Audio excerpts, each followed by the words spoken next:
ఇందిరాగాంధీ హయాంలోనూ మహిళలకు న్యాయం జరగలేదని తెలిపారు. కేంద్రంలో అనేక సంవత్సరాలు అధికారంలో ఉన్న కాంగ్రెస్ పార్టీ ఎందుకు మహిళా రిజర్వేషన్ బిల్లు అమలు చేయలేదని ప్రశ్నించారు. ఇందిరా పార్క్ దగ్గర బీజేపీ మహిళా మోర్చా ధర్నాలో పాల్గొన్నారు కిషన్ రెడ్డి. మోదీ ప్రోత్సాహంతో గడ్డకట్టే చలిలోనూ మహిళలు గస్తీ కాస్తున్నారని తెలిపారు.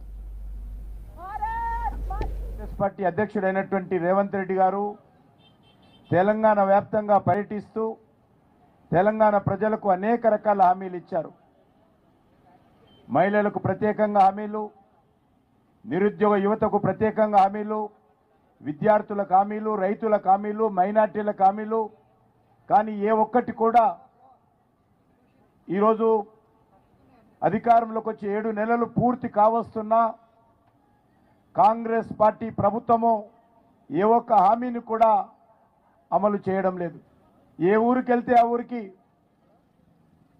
రేవంత్ రెడ్డి గారు అక్కడ ఉన్నటువంటి